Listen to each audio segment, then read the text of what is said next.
As I turned the corner to BlackRock's New York City headquarters, 39-story building, I saw this incredible sight. 10 identical SUV limos parked in a row. And around them, protecting them, were these great big muscular security guys. Not too friendly looking. So, who was going to get in these limos? Who was inside that building? Was it Bill Gates? Was it Klaus Schwab? Was it Obama? How about BlackRock CEO Larry Fink?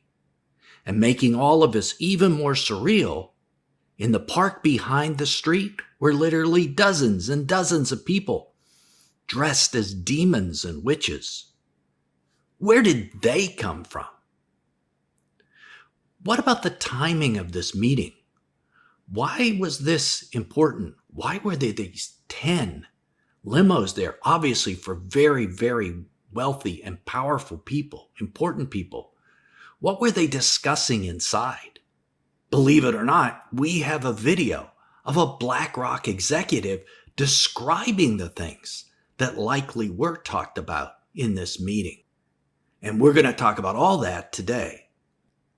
This is Bible teacher Nelson Walters, and that very strange scene is what my wife and daughter and I experienced last Sunday, August 25th, about 6:30 in the evening, as we were strolling around behind the BlackRock headquarters. Well, what in the world were we doing there? Well, my wife and I were taking my daughter to college. She's about to start college in New York City, and I had strangely booked a hotel 75 yards from that headquarters. We spent the entire week in their backyard. Now, if you haven't heard of BlackRock, they're a financial management firm that controls businesses that are worth $30 trillion, or about a third of the entire value of all the businesses on earth.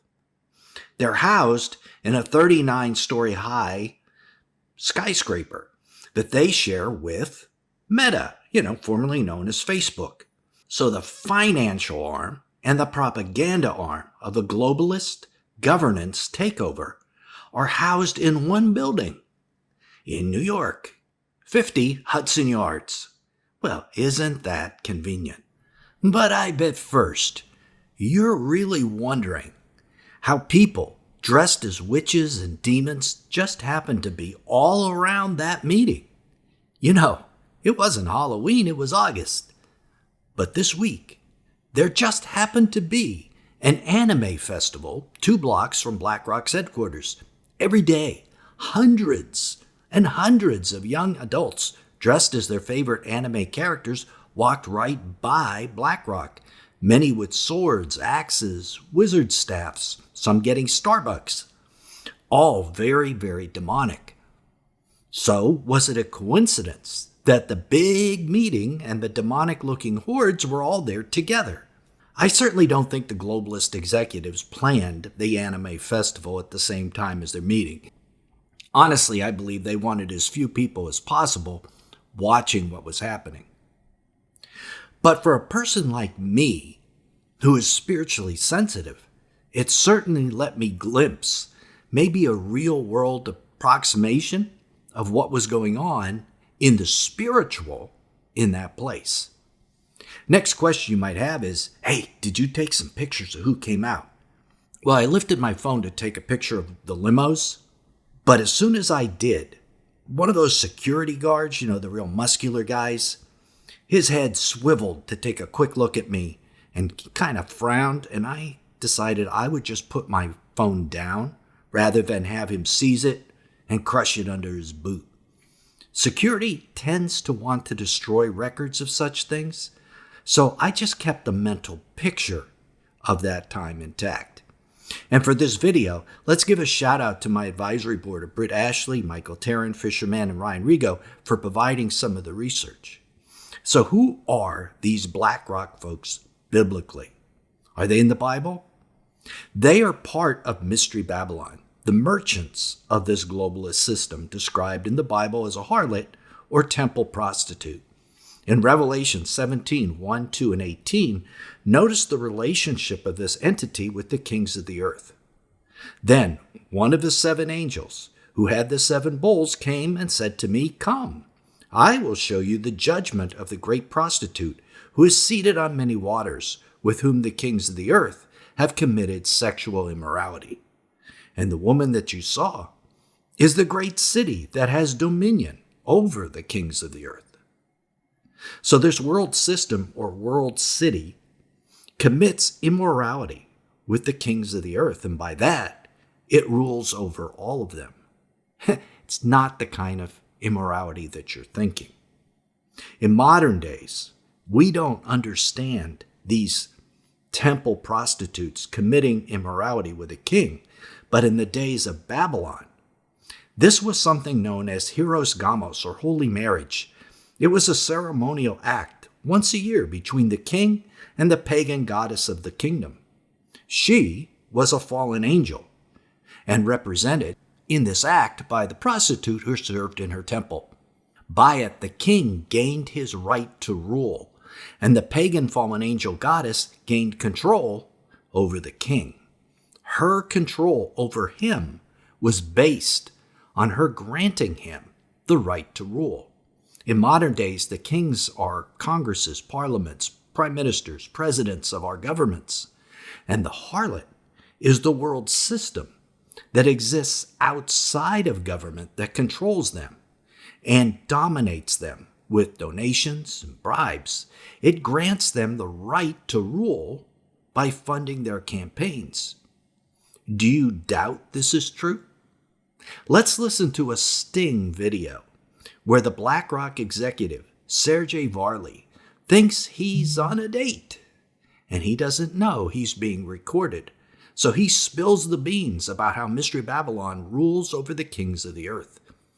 And please, I know there's bad language in this. Please excuse the language. This guy is secular and an amoral person. But it's interesting, so listen to it, please. Let me tell you, it's not through who's the president. It's who's controlling the wallet. So it's the, And who's that? the hedge funds, BlackRock, the banks. These guys run campaign financing. Yep, you can buy your candidates. So, how so? All of these financial institutions, they buy politicians. First, there's the senators, and these guys are cheap. You got 10 grand, you can buy a senator. It doesn't matter who wins. You're still right. They're in my pocket at this point. I can give you $500K right now, no questions asked. Yeah. I'm gonna do what needs to be done. They're like, yeah, of course. And why not? does everybody do that? Does BlackRock do that? So if you think elections matter, this guy says it doesn't matter who wins. They control the money that elects the politicians either way. And in turn, then the politicians vote the way that they want, no matter who wins. But the propaganda arm of the system, Mystery Babylon, wants you to think that elections matter, that it's the most important thing in the world. I mean, we're experiencing that in the United States right now. Look at what the Bible says about this in the verses we looked at, Revelation 17:1 and 2. "Come, I will show you the judgment of the great prostitute who is seated on many waters, with whom the kings of the earth have committed sexual immorality, and with the wine of whose sexual immorality the dwellers on earth have become drunk." Now, going back to the days of hieros gamos, or holy marriage, part of the yearly festival was passing out free wine. In today's world, that wine is the propaganda that elections matter, that the world isn't controlled by these merchants. The wine is also the affluence we have in this current system that makes people think it's okay that the merchants make these decisions for us because we're rich. Again, sorry for the language these people use. You're kind of like a f***ing gatekeeper at BlackRock. Yeah, I am. I decide people's fates. Every f***ing day, I literally decide how somebody's life is going to be shaped. That's so powerful. I love it. Yeah, it's I don't know, the whole thing of domination from a concept is it's so interesting. They don't want to be in the news. They don't want people to talk about them. They don't want to be anywhere on the radar. Why not? I don't know, but I suspect it's probably because it's easier to do things when people aren't thinking about it. The Bible in Revelation 18:23 tells us that the merchants of the world system use demonic sorcery to gain power, selling your soul to the devil, in other words. For your merchants were the great ones of the earth, great ones being commanders, because all the nations were deceived by your sorcery. So it's no surprise that the anime demonic costumes were all around the meeting that took place, in my opinion. I truly believe God was allowing me to see the spiritual reality of what was going on inside of BlackRock at that moment, based on the costumes I was seeing all around the outside. But what kind of decisions were being made inside the halls of that skyscraper? What kind of decisions do these merchants make? How about regard to war? Do they like war? Let's listen. Again, sorry for the language.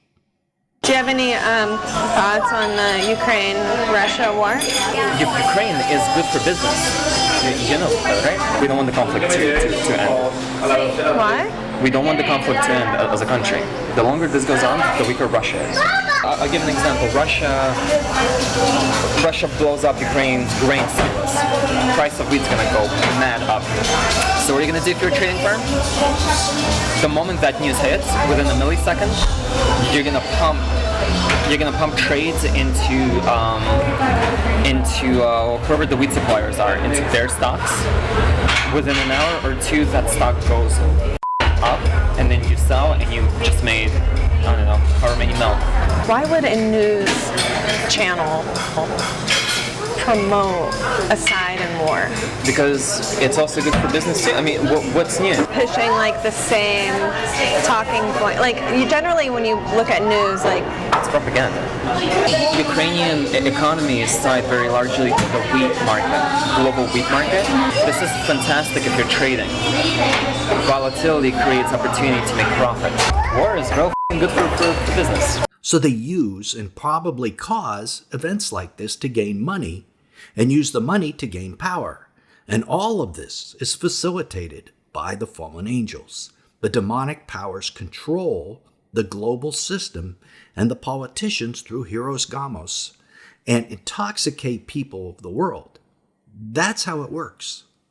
I call these people globalists. Globalists possess extreme wealth, and they can live anywhere in the world that they choose. They have diversified international business interests all over the world. And they share these with other globalists and frequently receive invitations to events like Davos and the WEF. You know these groups. And because they can live anywhere, they have no allegiance to any one nation. Rather, they use the nations. And if your nation rises or falls, it only matters to them based on the power they obtain. We care about our nations. They really don't. They also don't really care about issues except how it gains them power, as the BlackRock executive described. Other issues they latch onto and use in the same way are man-made global climate initiatives, global health issues like pandemics, central bank digital currency, digital ID, population and migration, and the so-called social justice. Boy, those are a lot of very current topic issues, aren't they? Well, how do they use these things? Take the recent pandemic, for instance. According to a report by Oxfam, during the pandemic, the world's wealthiest individuals saw their fortunes rise dramatically, with the 10 richest men in the world doubling their wealth from $700 billion to $1.5 trillion.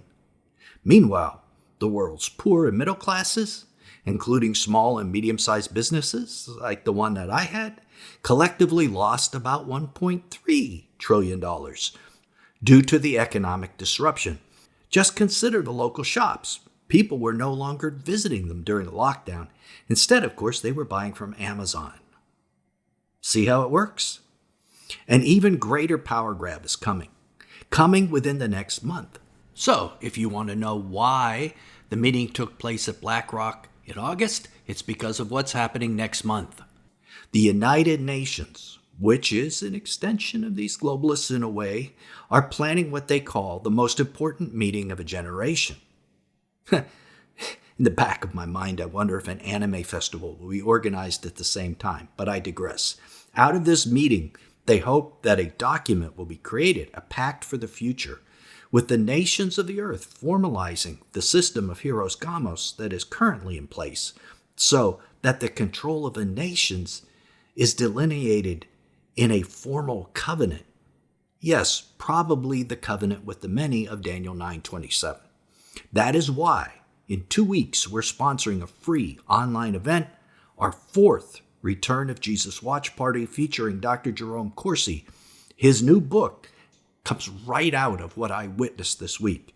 It's called The Anti-Globalist Manifesto, and it describes these folks and what we can do individually about what is coming. I am very, very excited to share this with you on Saturday, September 14th at 2 p.m. Eastern Standard Time. It's free. All you have to do is register, and the link to register is down in the description. If you want to understand the Bible, this is a key event to attend. It is the next step in the end times that we need to be aware of. But some of you are probably saying, what does that have to do with Jerusalem? I thought everything in the end times had to do with the Middle East. Well, a lot of it does. But that BlackRock executive's video was filmed back in 2023, long before the current Middle East conflicts. And I think that these guys, these globalists, have had a hand in what's going on in the Middle East today, just like they did in the European conflict that executive was talking about. But what's the next step after the UN Summit for the Future? Where does it go from there? Well, in Revelation 17:16, we learn the Antichrist will destroy the world governance system we just talked about today. Yes, the beast and the 10 kings hate this system according to the Bible and will burn it with fire. So that means the 10 kings and the beast must come to power first. They must exist. Want to know how this happens?